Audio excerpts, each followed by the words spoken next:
Cool. So we're recording again. Yay. Third time. Okay. So homework was to watch Klingon the Easy-ish Way, first video pronunciation guide, and to read chapters 1 and 2 of the Klingon Dictionary by Mark Okrand. All right. So I think that would be a good idea if we went through every single one of the sounds described in the first part of the book. And then we also look at stress together. And then we can move on to other stuff. Is that good to everybody? Cool. So Klingon vowels, super easy. There's 5 of them.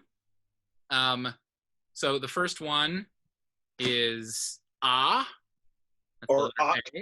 I'm gonna share a screen so that we can write these all down. All right. Boom. Writing it down. All right, so we have the, here we go. We have the letter ah, which is, it's described as the A in Psalm. Shouldn't you be calling it ot? Ot is the name of the letter of the letter, right? To write, yes. So if you don't know, I wasn't sure if we would go over the letter naming conventions, but we can go ahead and do that. So if you're going to refer to them, you may as well refer to them in Klingon. That's true. That's true. All right. So the first letter is ot, and it's a long A. So it's as always is in Psalm or Father. This sort of wide open sound. It's never as I would call that or apple or whatever cat, you know. I would call that a broad A, not a long A. Okay. The second letter, the second vowel that we have is et. Et. It's always that short E is in censor or bet, right? Then we have it. There we go. It. It's always a short I, as in misfit. It's never going to be long. One of the most common mistakes that beginners make is that they pronounce this as a long I, so zucchini or Lamborghini, or E. It's never pronounced as double E. It's always pronounced as right? So it. The name of the letter should help you maybe remember that. It's always pronounced like the pronoun it in English. Is that why Okrand made it a large I? Because it's significantly different from a common pronunciation of the letter in English? So we can go ahead and talk about why. So you might have noticed Klingon has some pretty wonky spellings. It is case sensitive, and there aren't a bunch of writing systems out there in the world that are like that. And the reason why it is the way it is because way back when nobody except for Okrand and the actors who were learning Klingon on set could see it, Dr. Okrand's main concern was making sure that the actors pronounced everything like they were supposed to, right? Because it's a movie set and everything should go smoothly. So he devised a system where every time that there was a letter that he thought was going to trip actors up, he would capitalize it in order to sort of as a way of pointing out to them, hey, careful, you're going to trip up on this. This isn't pronounced how you think it's pronounced. So that's why. And so it was one of those ones that he thought the actors were going to get tripped up on because their instinct was going to be to pronounce it as an E sound, because I guess English speakers think that every other language uses that E sound for their I. But nope, not in Klingon. It's it. And while I'm at it, I'm just going to give you the name for vowels. The word for vowel in Klingon is wab nak. Wabnak. And this literally means, so wab means sound, and nak means complete or whole. So it's a whole sound. All right. And I'm also... Is that inherently plural, or? It can be plural. So we're going to go over this later, but this can be either plural or singular. Okay. Because you translate it to vowels, not vowel. It can be either. Yeah. Okay. Just checking. Yeah. All right. The fourth vowel we got here is ot. O, O, O. So this is pretty easy. It's exact same as in English. It's never going to be the O sound. Never that. It's always pure O. That's pretty easy. And then finally we have oot, which is always going to be that pure ooh, ooh, ooh sound. It's never going to be like a YU, so a prune or as in cute. You know, never going to be that. It's always going to be ooh, ooh, ooh, ooh. Round your lips and ooh. Always the same. All right. I'm going to throw some examples out here just for y'all if you want to take notes to know what these look like in words. So for ot, we can go ahead and say wab, right? It's already an example here. Wab, which means sound. We can maybe do web for the example for et. Web is a verb that means, it can mean two things. It can mean to be disgraced, or it can mean to be chaotic. Web, just like the English word web. Wib, which is another word here. Wib, it means to be sour or to be bitter. Wib. You can see that in words like ran wib, which is the word for lemon. It's earth, kera, natran, which is like a orange type fruit, and then wib, sour or bitter. Speakers of Spanish will maybe recognize natran. Wib. All right. Wobe. I'm just gonna stick with this same these same two consonants. Wobe means to it means to throw a certain type of spear. So I'm not gonna get into it, but that's what it means. It's wobe. It's like this sort of. Do you know what an addle is? It's this Aztec weapon. So it's the same exact thing. It's called a chetvit or a chetvit in Klingon. And yeah, so wobe is to throw that. Yeah. There is no woob, unfortunately. I don't think there is. Nope. So let's think. A good example word would be oot, which is the same as the name for the letter. Oot, oot, oot, which means to be necessary. All right, cool. And before we move on, I'd just like to point out the naming conventions for the letters, because this is not something that it's not in the dictionary, the original dictionary, and it's not something that everybody learns when they're first learning Klingon, but I think it's very useful for when you're studying and you don't want to break out of Klingon, and so you spell the word out loud so that somebody can understand each and every bit of the word.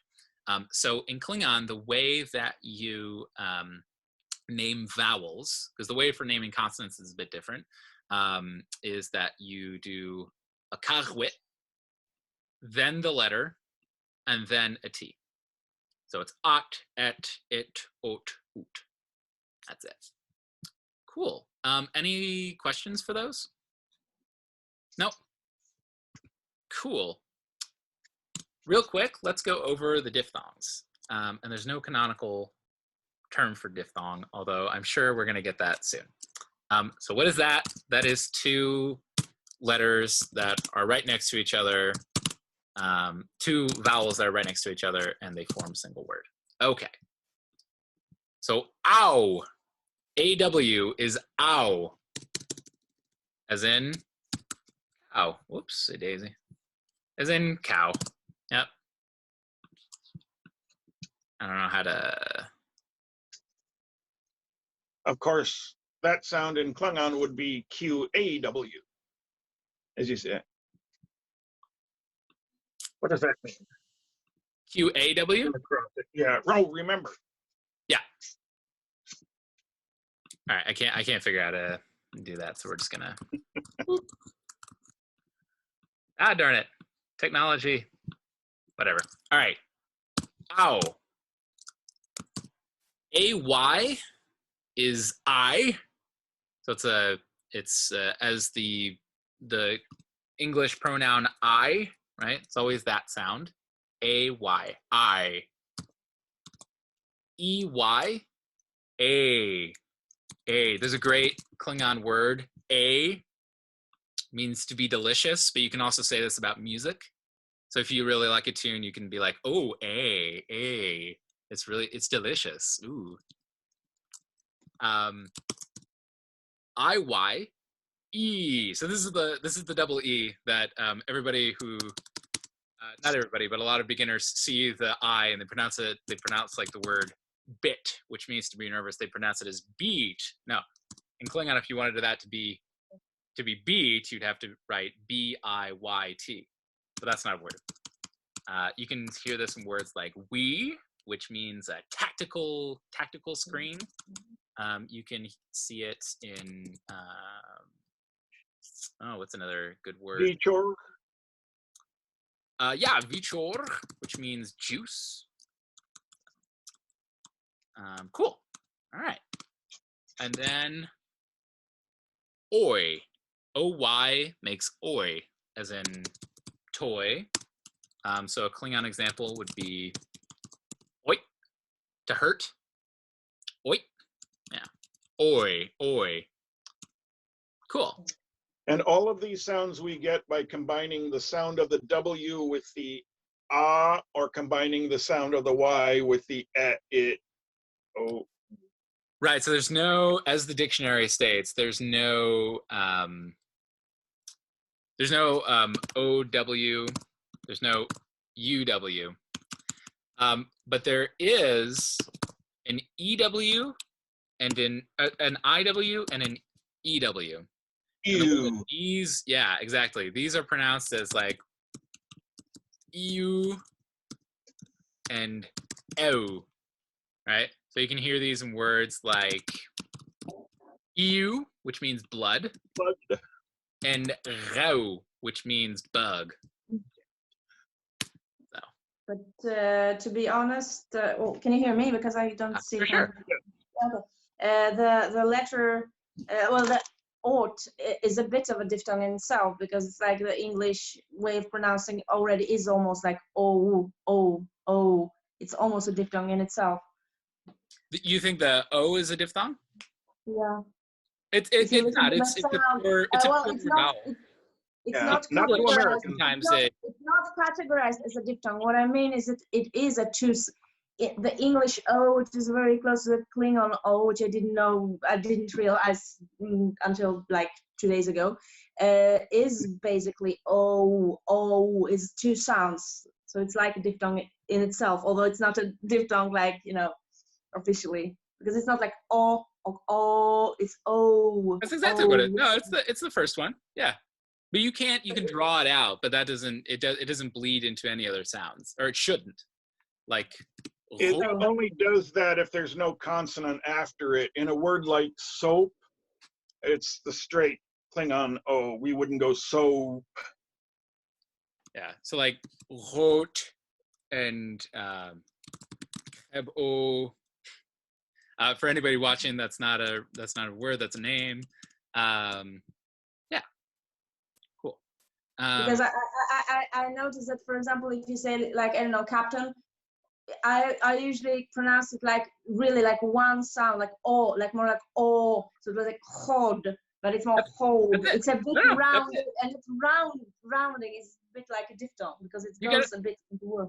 You got it right the first time, though. Hod. Oh, Hod. Yeah, you totally got it right the first time. Hod. Hod sounds a bit But- weird. But hod. Yeah. I heard the pronunciation like more like hold, oh, and like more round. Oh, that's better. I just thought that it's sometimes pronounced a bit like a diphthong Okay. because it's more like an English oh. Yeah, okay. Sounds like you've encountered somebody speaking Klingon with an American accent. Maybe.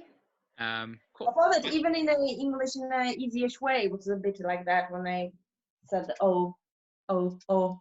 Because like oh and oh, oh, oh, oh. Real quick, I'm going to go get my computer charger, and I'll be right back. Is that your get wit hudwit? Jot.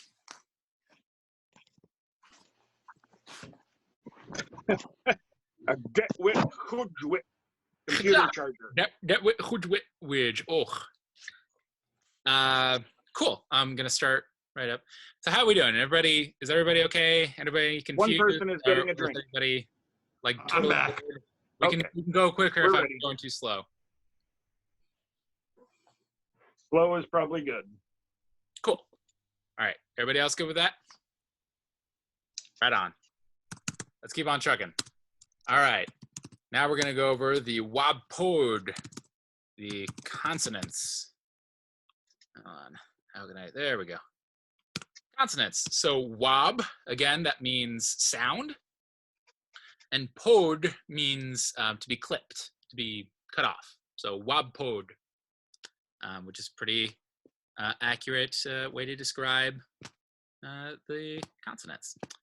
Okay, so let's go through the easy ones, right? All right, so we got by.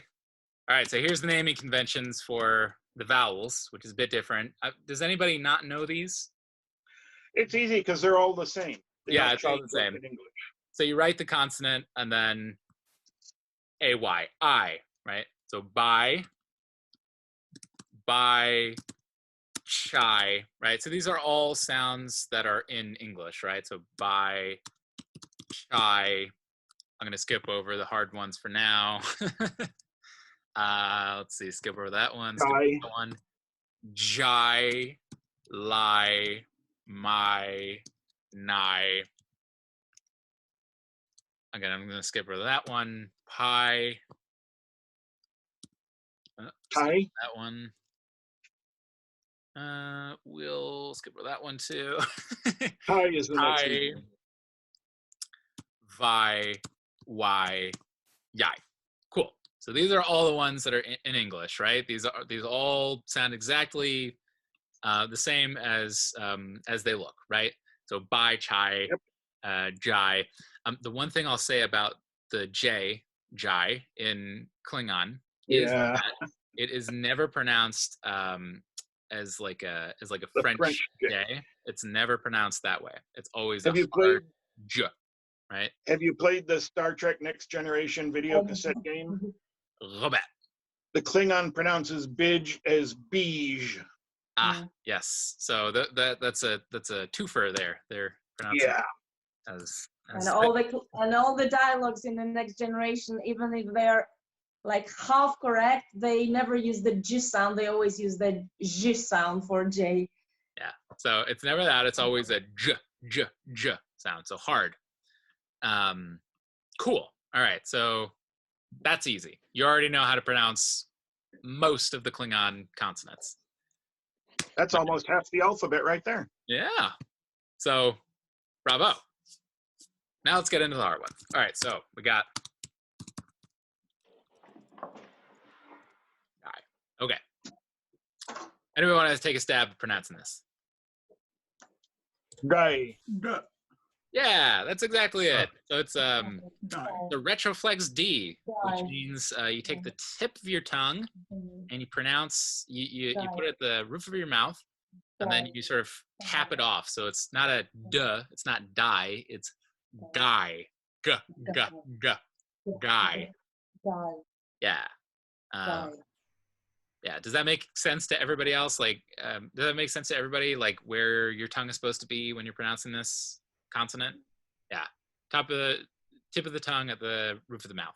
G, g, g, g, g. I think Klingon tongues are probably affixed more forward in the mouth than ours are. But this is a pretty common sound throughout the world. It's a bit strange for especially. I mean, you'll hear it in like in Hindi. I think the D is retroflexed.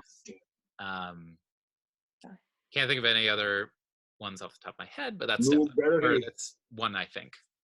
I'm sorry. New Delhi. New Delhi. Yeah. So yeah, guy. All right, cool.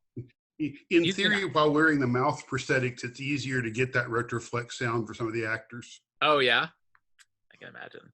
The teeth get in the way, and so I don't know if you saw that this morning. Mary Chifo, she read aloud a translation of one of Shakespeare's sonnets without prosthetics, and it was really weird. Yeah, I saw that. Yeah. Cool. So I suppose we can move on to the GH. Let's see. Caitlin, why don't you take a stab at this? This is the one with that roll, right? The rolling roll. A lot of people pronounce it kind of like an R. Right. Chastised. Can you say it again? I didn't hear you. Right. Yeah. So it's coming from here. So I hear. This might just be your microphone and the fact that we're doing this over Zoom, but what I hear is you're like rolling like something like your tongue. Mm. Yeah. Okay. No. Your tongue shouldn't be rolling. No. Okay. Everything in this letter is coming from back down here, right? I think of it as a gargling sound. Yeah, it's really a gargling sound, and in fact, the word in Klingon to gargle is rar. Right, it has this sound twice, so it's like I tend to think of it more as like a growling or purring sound, right? Like the word for cat in Klingon is viro, right? So pretend that you're gargling water, and that's basically where your throat should be making the noise. Yeah. Do you want to try it again? This one is so hard for me to do. Yeah, totally. Gosh. And I'm probably not doing a great job of explaining it, but but I feel like this is one of the ones that, for me, when I started out, I heard this said, and I thought, I was going to school in Quebec at the time, and I thought, it's a French-Canadian R or something like that. But it's not. It's not that. It's a little bit more raspy than a French R. Or maybe less raspy, but it's more smooth is my point. So it's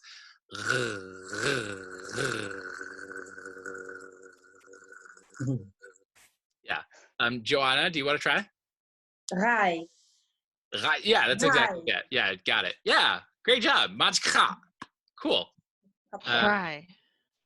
Nice. Yeah, that's exactly it. You got it. I think. Yeah, sure. Cool. Nice. Riley, do you want to try it? That's my least favorite one. Hi. Yeah, nice, cool. Val? I've been practicing that. Hi. Great, that's perfect. Yes. And Yotar. Hi. Nice, you got it. Cool. Let's see. I'm trying to.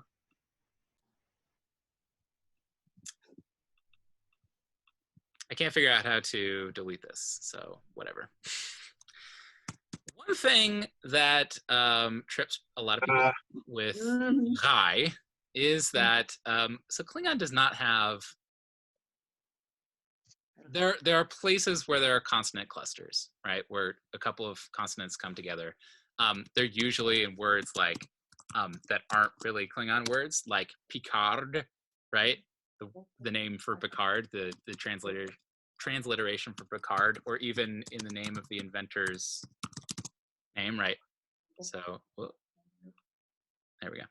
So Mark Okrand, right? So it comes up twice. There are two clusters in here, right?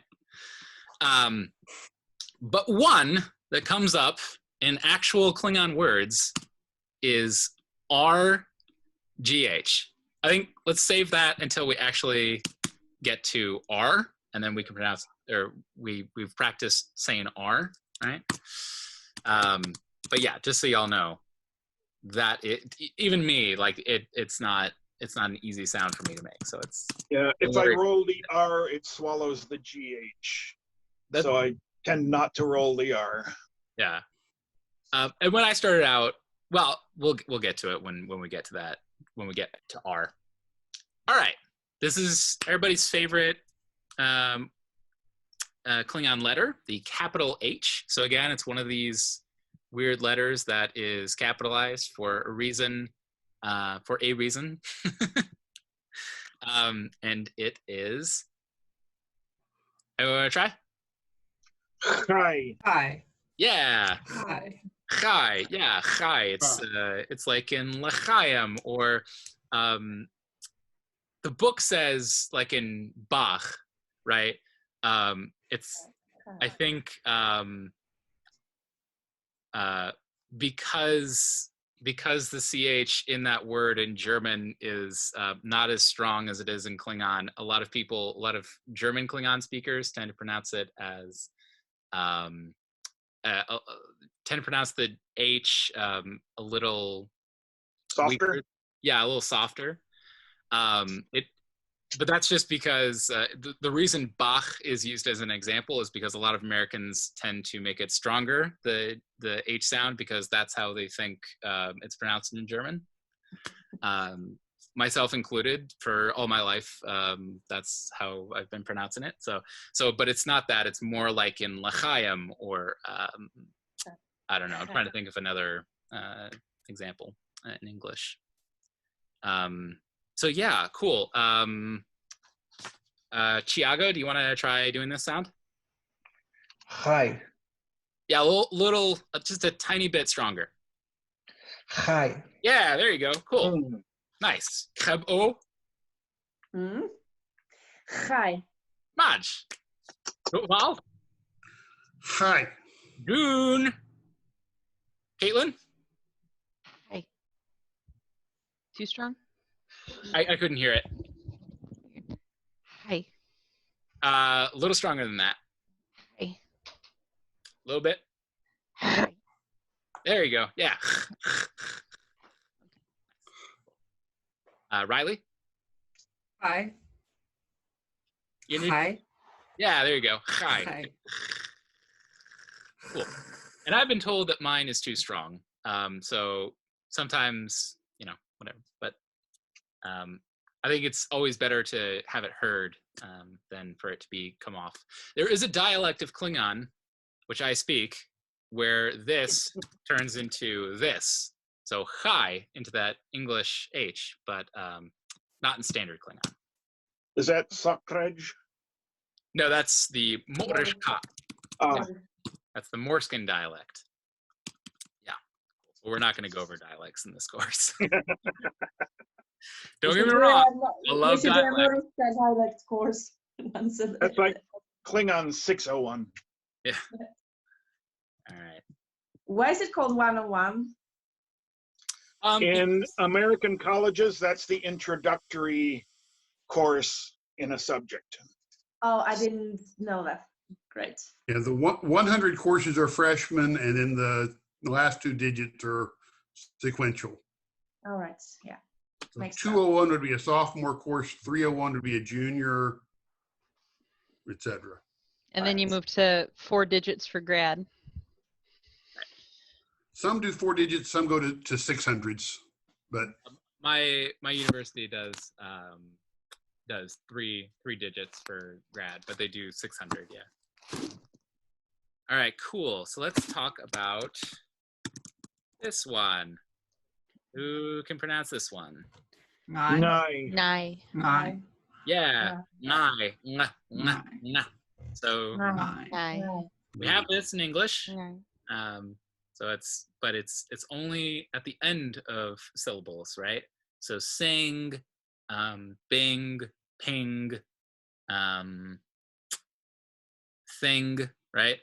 But in Klingon, it can come at the beginning of a syllable. So you can get words like the name of the letter, nai, right?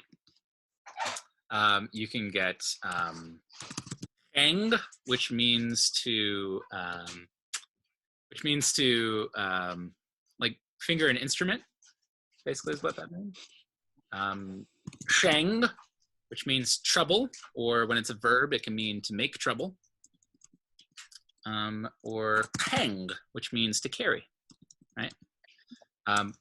Let's see, what else? We got ngang. So that comes up twice. It's not the most beautiful word in Klingon. It means lake. And we also have the Klingon word for glory, which is ngai. Yang is interesting because in Elvish, nen, N-E-N, is the word for lake. Oh, that's interesting. I wonder if that's not a pun. Yeah. Totally possible. Yeah, that's another thing. As you learn Klingon, you'll realize that there are a bunch of puns, and some of them are owners. Dash. Yeah, dash. If you don't know what the pun is for dash, so that dash means boot. Right. And Which looks like Das Boot. there is a movie from the 90s, Das Boot, but in English it looks like boot. I just learned the word tenush and had to ask if that was a pun because I remembered Uncle Tenus Yes. from Danny Thomas's TV show. And yep, tenush means uncle because of Uncle Tenus. Yep, that's exactly what it is. All right. Cool. So, whoopsie daisy. I'm just going to delete those. And we're going to come up with another one. All right. We're going to talk about the two Q sounds. So, we have kai and kai. And how these are different is it's, you know, one of the things I love about TKD is that the strangest example words. So kumquat is the example word for how it's, you know, it's similar. So it's the lowercase q in Klingon is similar to the K or the Q sound in English. But the difference is that it's pronounced way at the back of the throat. So it's not k, it's ka, ka. Yeah, it just sounds like there's like a bit of air puffing out, right? So it's also like one of these ones that's coming as far at the back of the throat. I mean, what he says here is to produce the Klingon kai, the main body of the tongue touches the roof of the mouth at a point farther back than it does for r or ch. Indeed, the tongue reaches for or touches the uvula, the fleshy blob, the thing at the back of the throat. So articulating kai approximates the sound of choking, which I think is a very apt way of describing it. You should sound kind of like you're choking on a chicken bone when you're doing this sound. So it's kai, right? Kai is the letter, and then you have an example word, kite. It's a problem, or quite bad. It's not a problem, no problem. So let's see. Chiago, do you want to try your hand at saying kai? Kai. It's a little Q. It sounds a bit like a Q still. Try it farther back. Kai. Yeah, it sounds better. Cool. Caitlin? Kai. Nice. Oh, Kai. little Kai. back. Kai. little farther. I can't. Yeah, you can. Kai. Kai. Kai. Kai. Yeah. Kai. You're getting there. You're getting there. Cool. Riley, Kai. can I hear it again? Kai. Little farther. Kai. Kai. Yeah, that's it. Kai. Yeah. Kai. Hi. Yeah, good. The coughing should. The coughing means you're doing it right. Vowel. Kai. Can I hear it again? Kai. So it still sounds like a K. Do it farther back in the throat, right? So it should be it's very throaty. Again, it sounds like you're choking on something. Kai. Kai. A little farther back, like Kai. like your throat should be moving like very a lot. Kai. Kai. I feel my throat closing when I make the sound. Yes, the throat should close. Yes. Kai. Yeah, getting there. Cool. Great. Kai. Excellent. All right. Now we got the. What about me? Did I skip somebody? Yeah. Your Scott. car. Hi. Nice. Yes, that's excellent. Good. To All be right. honest, this is the hardest for me. I think this is the hardest letter for me to pronounce the sound. Yeah. I think. I mean, I think part of, learning good pronunciation is also, just listening and sort of like trying to imitate. And so, I think just keep at it, and just remember, what I'm saying here is that, it should be farther back. It doesn't need to be perfect right now, though. You'll probably want to practice this one alone, or people might try to perform the Heimlich maneuver on you. Yeah. Okay, so capital Q. So, yeah, this is kind of like, as the book says, a blend between the k, hi, and chai. When you bring these together, it sounds like a K. Sounds like a K mixed with the chai, right? So Or that a cat coughing up a fur ball. What'd you say? A cat coughing up a fur ball. Yeah, and that's sort of why oftentimes you'll see this, like, when transliterated into English, you'll often see capital Q's, what are capital Q sounds in Klingon as KR, because it almost sounds like there's an R in there.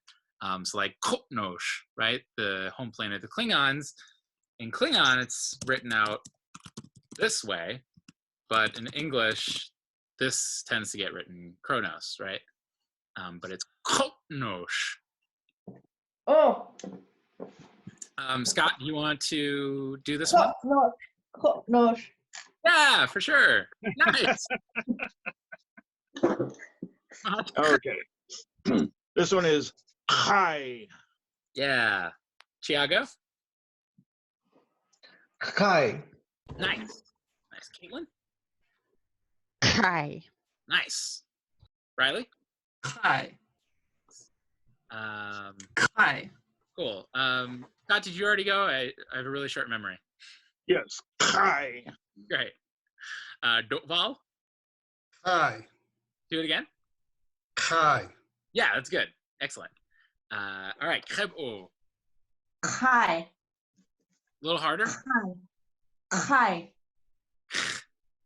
Kai. Good. Kai. Great. And you'll get a lot of practices of this, seeing as it's in your Klingon name. Nice. Great. Guys, we're already like almost all through the really hard sounds, so great job. So we have now gotten to the letter R,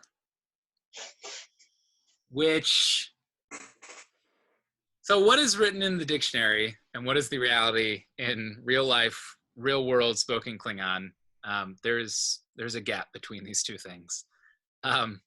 So what the dictionary says is that it is lightly trilled, like in some dialects of British English, but never rolled, right? So maximum, there should be 2 taps against you should be tapping your tongue twice, max, right? So I tend to go more on the max side of that spectrum. Some people tend to only tap it once, but it is never rolled. So you never hear somebody pronounce like the word for, this is a Klingon word meaning torpedoes, and you'll never hear somebody say right? It's not that. It is right. It's targets, right? Yeah, that's targets, right? I said torpedoes. The word for torpedoes is cha, and right is targets. Thank you. Great. So, and it's, some people though tend to pronounce this the way that they would in their native language. So I have heard a French R applied to this. I've heard commonly in the United States at the kep a. I've heard an American R. I've heard a German R. Depends. So just know that there are different ways of pronouncing this in the real world, but the canonical way to pronounce it is for this R to be trilled. Cool. So Khebo, do you want to start us off and do the Klingon R sound? Rai. Yeah. Rai. Rai. Yeah, good job. Scott? Incidentally, Tolkien's elves also pronounce it this way. Right? Yeah, good. Yeah, that and that's the way you did it is more like a tap, but I think that's fine. Yeah, great. Riley. Right. Can I hear it again? Right. Maj. Tiago? Rai. Maj. Caitlin? Rai. Maj. Rai. Maj. Yeah. Rotval? Right. Say it again. Right. Yeah, you're getting there. Try, I mean, I hate R's. I know.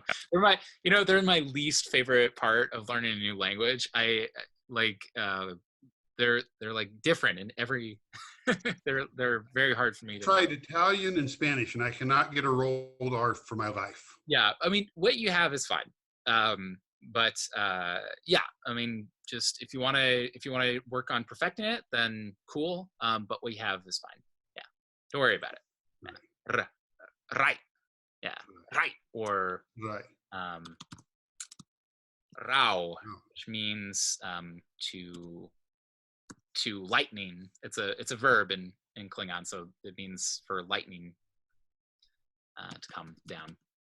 And there's also a bird called raut, which is a type of it's a bird with very colorful plumage. Cool. So now that we've done that, let's talk about this consonant cluster. So we have the word kar. Does anybody know what this word means? Gah. Yeah, kar. Tiago, do you want to try pronouncing this one? Kach. That's good. It sounds a bit like this word, kach, the way you said it. So try it again, but try voicing this more, which means you're vibrating your vocal cords. Kach. Kar.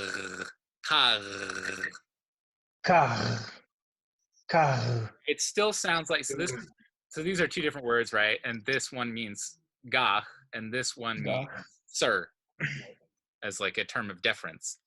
So that's an important distinction to make. You don't want to call your commanding officer gah. Yeah. Or your gah, sir. But yeah, so we have this word kar, right? Very, very short. Pretty easy to pronounce. And then we have this other word, which is kar. So kar Kar.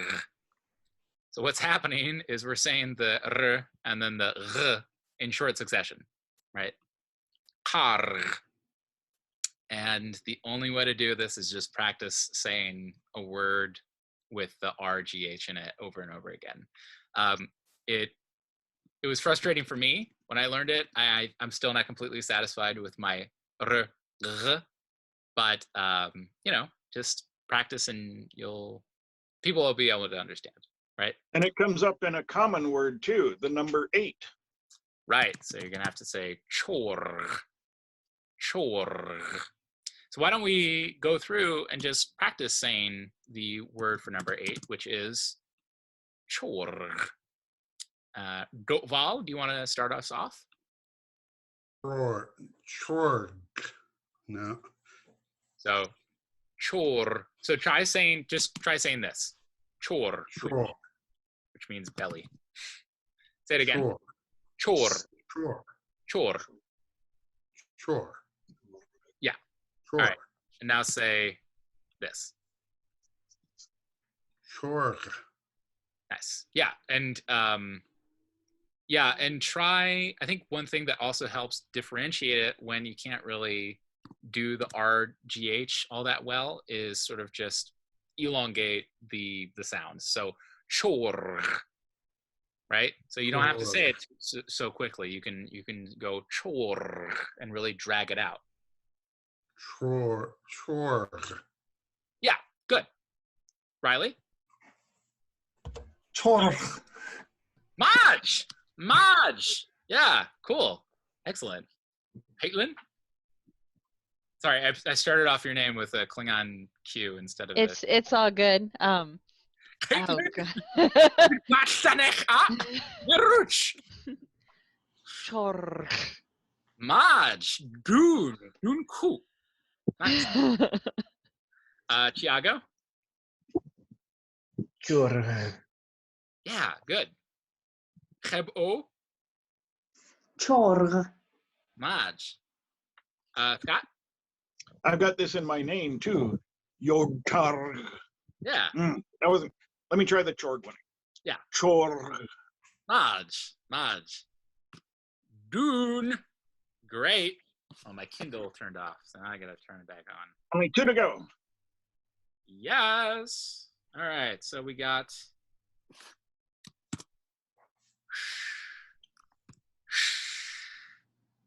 so this one is a really fun one.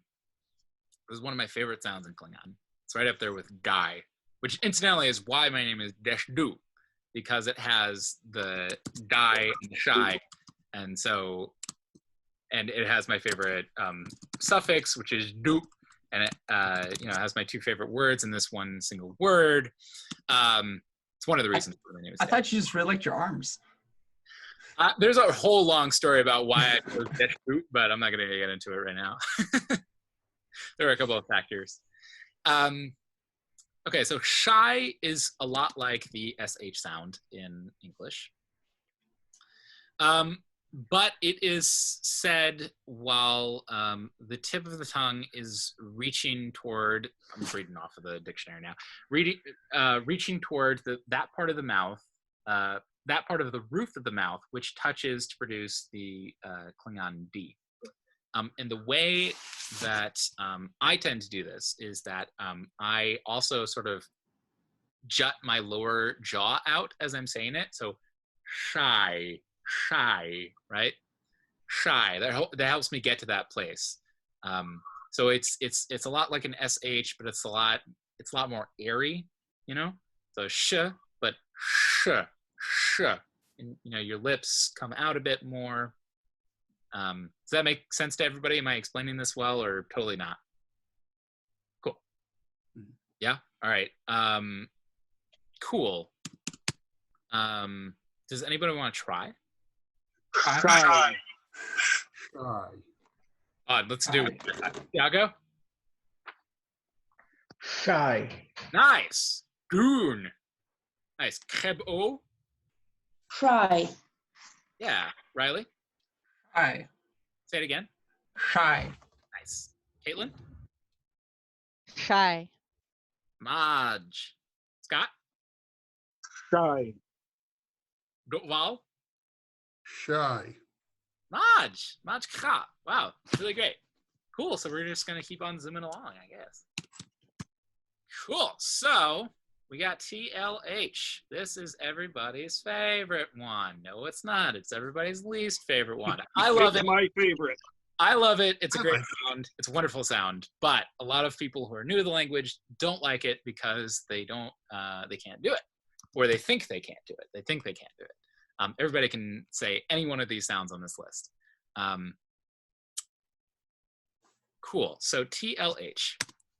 It is not pronounced like it is not pronounced with all of these letters individually. A lot of people, when they see this, they try to say, T-L, like H sound, like a tl, like a taloy. I've heard, right? So like, taloy, right? No, it's not that. This is the word for wall, and it's not pronounced that way. It is pronounced kloy, kloy.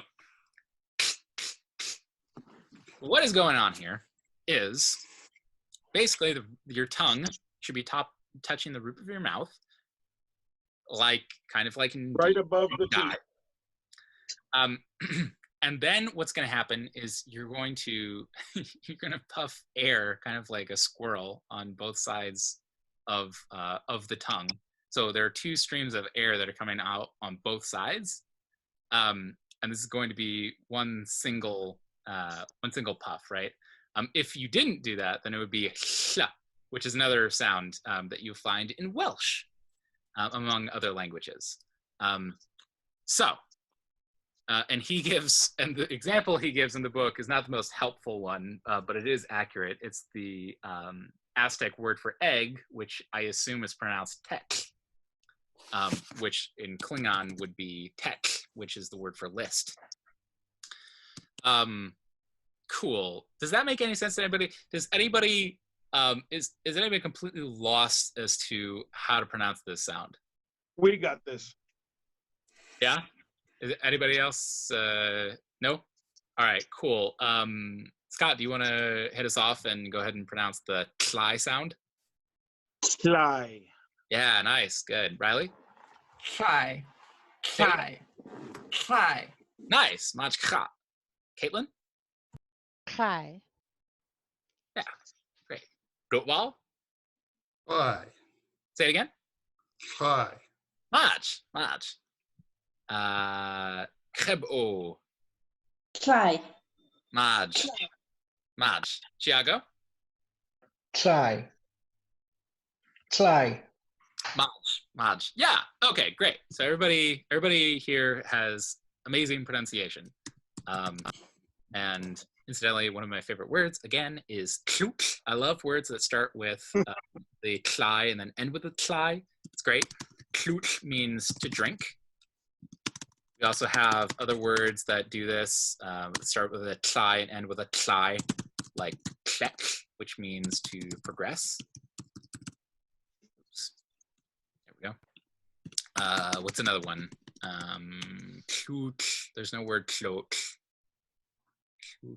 Tlot. No, there's no tlot. That's it. I might be missing one. I'm sure when this gets uploaded, people will comment, "Oh, you forgot this word." Okay. Cool. And then the last one that we have is the arwe, which is not the same as this kar. Words in Klingon sometimes are a noun and a verb, and sometimes they have related meanings, and sometimes they don't. I'm sorry? That which gawks. Yeah, no. Yeah, no. So I guess you can choke on your gawk, and maybe that's what it does. Yeah. But in this context, so karwit is the name of this little letter here, which is a glottal stop. And this wit is actually a suffix. We're going to get into those, and I'm sure all y'all have encountered these before. It sounds like from your experience with Klingon, but I'm just going to go ahead and post it here anyway. So we have this verb over here, which is kar, And does anybody know what kar means?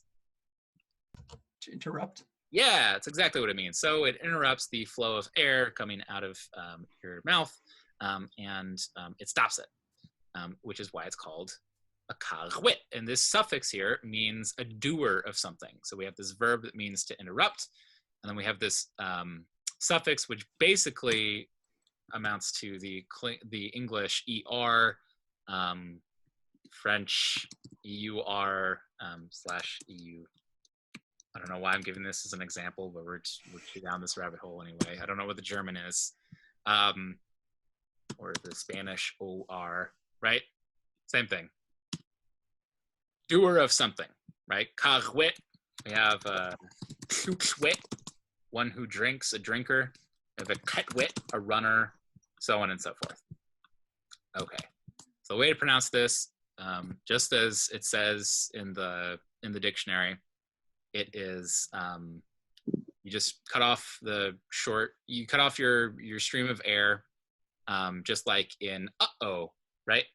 So uh-oh is like this one of these few glottal stops that we have in an actual word, not an exclamation, or, well, I guess that is an exclamation, but an actual word in English, right? So uh-oh would be one. In the actual pronunciation of the state of Hawaii, it would be Hawaii. Yeah, Hawaii. Yeah, exactly. So that's another example of a glottal stop. Hawaiian has a lot of glottal stops, so on and so forth.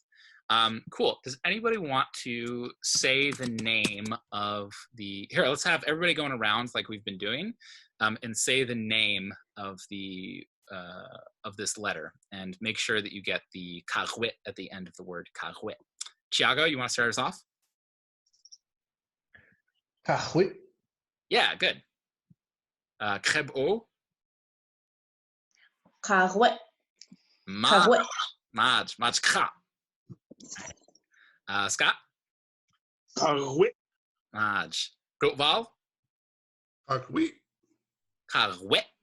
Kagwit. Nice. The first time you said it like this with the Y, right? Right. Yeah. Riley, Cockquit. say it again. Cockquit. What I hear is this. I hear an English G creeping in there. It's probably true. So try it again, but more down here, less of a G, more of a R. Cockquit. Maj. Caitlin. Karwit. Maj. Has everybody gone? Yeah. Cool. In our thrice weekly Zoom sessions, I've noticed that people that have trouble with this tend to do one of two things. We saw earlier changing the wit to a we, and also a lot of them replace the kagwit with a chai, so it comes out kagwich. Yeah, for sure. Yeah, so that's definitely a danger. So what I was gonna do for today, we were gonna go through stress as well. I see it. We're coming up on 3:30, which is the time that we're supposed to end. So if we go a little bit over going over stress, does that bother anybody? That's fine. I'm You gonna can have to edit And it. also stress, and also just go over the basic word order. Is that okay? Okay. Anybody have? I'm going to have to leave in just a couple of minutes, but go ahead and finish out and I'll watch it on video. Cool, great, excellent. All right, so the stress, really basic. So Klingon, as I've already mentioned, and as you probably already know, there's a bunch of these things called suffixes. In Klingon, they're called mojakme, or just mojak, right, which means suffix. It also has a bunch of these things called mochak, which is an unfortunate pairing because they're not the same thing. So mojak, suffixes, and mochak, prefixes. And then you have the roots, right? The root words. So you have, like we were just discussing, you have kar, right? To interrupt, or as it's a noun, you could have it as kar, which means gach. But then you also have these suffixes and prefixes. So I could say vikar, and we'll get into prefixes, and prefixes just tell you information about who the subject of the sentence is and who the object of the sentence is. And sometimes they can tell you about the indirect object. But anyway, vikar, right? Where's the stress falling on that? On the root. Right. It's going to be falling on the root. And this is true also if I add a suffix as well. So vikar, I could say vikar pu. I have interrupted him. I completed interrupting him is the more accurate translation of that.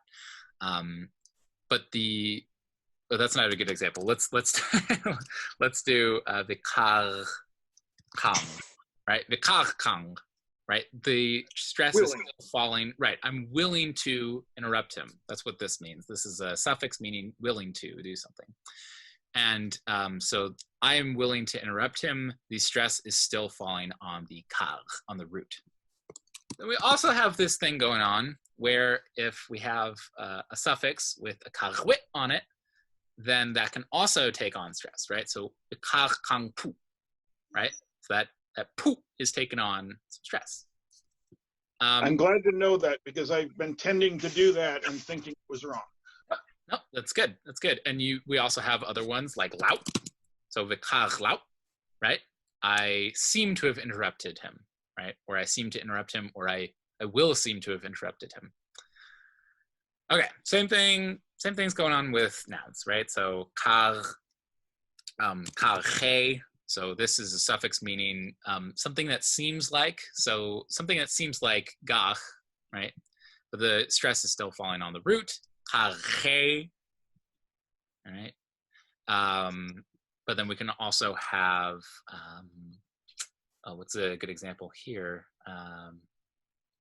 Let's take another example. My name, dash du, right? Dash du. So du is also taking on some stress. Okay, make sense to everybody? Yes. And then when you have, so the dictionary says this about when there are two syllables. Okay, if there are two syllables in a row, both ending in karwit, they're equally stressed. So I do not have a list. I'm trying to think in my mind about some. So vikar laut pu, right? In a noun, the stressed syllable is usually the syllable right before the first noun suffix, or the final syllable if there is no suffix. So let's take a noun. Let's say jiwesh, right? Jiwesh, right? That the stress is falling on the wesh, right? Because it's the final syllable. Jiwesh he, right? Jiwesh he, right? What seems to be a gloss. That's what this means, by the way. It means gloss, as in like a dictionary gloss. So like you can say, if you don't understand a word, you can say jiwesh yingu. Identify the gloss. Just way of asking what that means. Okay. Last bit before we close up, I would have liked to have maybe started on nouns, but I think we can just go ahead and do that as part of our homework. So, grammatical sketch of Klingon. Okay, what's our homework? Do you want me to go ahead and just assign homework right now, or? Yes, please. Okay. Let me see. I would like everybody to watch the first episode of Klingon the Easy-ish Way. So not the pronunciation guide, but the one after that. And I'm going to send this out in an email also. And then I would also like, give me a second, I'm going to go to the table of contents in here. Okay. All right, I would like everybody to it seems like we have a pretty advanced group in here, so I think we can go through chapter 3. Does anybody have a problem with that? Does that seem quick? All right, we seem like we're a pretty advanced group, so we can go through chapter 3, which is the chapter which basically explains how nouns work in Klingon. Cool. Even if you've gone through this before and you know exactly what it says, it's never about it. I pick up the Klingon dictionary every now and again and just like read through it, because sometimes there's a bit of information that I've forgotten, or it's the first couple of times around. Don't forget that chapter 3 continues in the addendum. That's true. Yeah. It's just the oi suffix, endearment. Yeah, you can. Yeah, look at the addendum as well and look for nouns. Yeah, that's not a bad idea. Thank you, Yotar. All right, so let's just go through basic word order real quick, and then people who need to leave can leave, and just watch this bit. I'm sure we're not going to be going over anything too complicated. All right, so officially, Klingon grammarians recognize 3 parts of speech in Klingon. There are wotme, Yipme, and Chuvme. So may, this is a plural suffix, but then we have this. You can also just say wot, dip, and chuv, although the may tends to stay on. All right, so wot may. Wot means what? I'm guessing noun. Nope. Verb, okay. Yep, means verbs, yep. So we got verbs.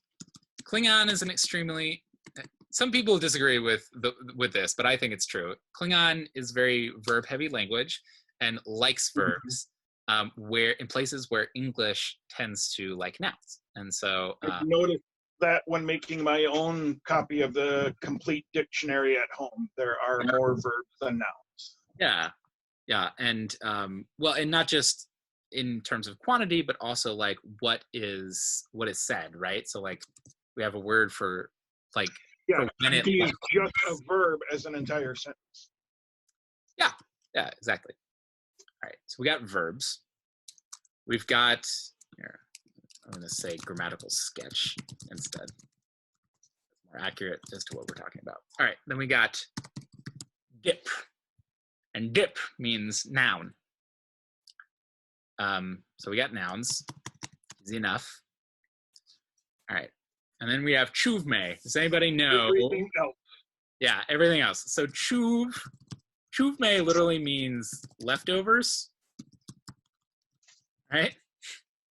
Chuvme. So chuv, and you can use this when describing like food and stuff, you know, like so. And it's also a verb which means to be leftover. So you can say shoj chuv, leftover food, right?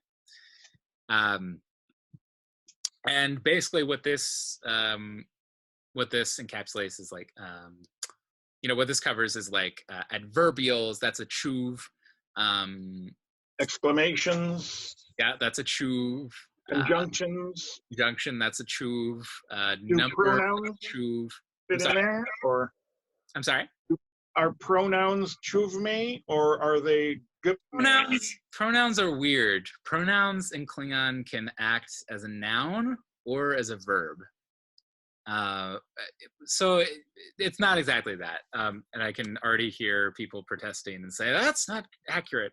We're going to go over this next time, but basically it can mean also like to be. To like for me, like jich, here's the pronoun that I put up here. Jich means I or me. So or I am. Or I am.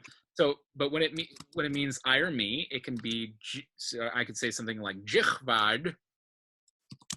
For me, to me. Yeah, it means give it to me, right? So this means to, and this means give, and it's a command. All right, but that's an imperative. Also, right. Then you can also say Klingon jich. So you have Klingon, which means Klingon, and then you have jich, which means I, me. So what you're saying is Klingon I, but what you're effectively saying is I am. What you mean is I am a Klingon. Yeah. And then you can also add on verbal suffixes. So you can say Klingon jich bet. I am not a Klingon, right? So it's a bit weird. Yeah, not going to get too much into that. All right, and then the other thing that we're going to cover right now, and that you're going to cover in Klingon the easy-ish way this week, is the word order. So in English, the word order is, most of the time, not all the time, but most of the time, it is subject, verb, object, right? The man is the object, or I'll say the dog is the subject, bites, verb, the man, the object, right? In Klingon, it is the exact opposite of this. So it is object, verb, subject. So you say load, man, the man or a man, soap, bites, ngavyao, which is like a canine-like creature. So I've load. been using targ. Targ is fine too. Targ is just another animal. So load, chop, ngavyao, right? So the subject is the dog, the verb is chop, and the subject is load. So yeah. And then there's more complicated bits to this, but that's basically all there is. Cool. Would you say that the order in Klingon resembles passive voice construction in English? You can certainly think of it that way. I think. The man is bitten by the dog. Mm-hmm. Yeah. But it's Yeah, not sure. really. I never thought about it that way, but yeah. Yeah. It's not really what they're doing, but it's a way to help you remember when you're forming sentences. Mm-hmm. Yeah. So, and you know, what always helps me is I think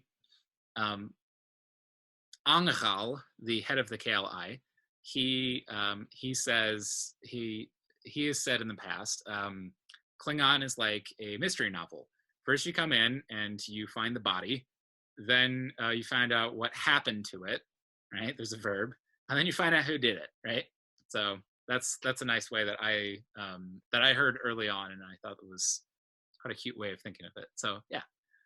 There was a big discussion, I guess, on the mailing list that got reprinted in a roundtable in Holkhead about whether or not Klingon can have a passive voice. And it's kind of a gray area. Yeah, it's not really a passive, but yeah, I mean, it's the dictionary uses the term passive voice, but anyway, we'll get to that later on. Thank you so much to everybody. This has been a really great first lesson, and your such an advanced group. I feel like we're going to zoom through this. And this week, I'm going to maybe send y'all some resources for learning vocabulary, because I feel like that's one of the big things that trips a lot of people up when they're first learning Klingon. They know how it works, but they don't know what the vocabulary is. And if ever I'm rambling, and Lord knows it's going to happen, Lord knows it's happened already, just cut me off and say, Deshdu bijak et yumev. Shut up, Deshdu. All right. Cool. That's the end of today's course. Go spend some time with your moms and call your moms. Oh, is today Mother's Day? Yep. Oh, okay. At the end of the course, will there be a rite of ascension? Robert, but I can make. I was going to make like a little certificate and say, I did the Deshdu Zoom thing. Cool. All right. Thank you very much. That was a wonderful and fun lesson. Madge. All right. I'm going to be very Klingon and just end it. Thank you.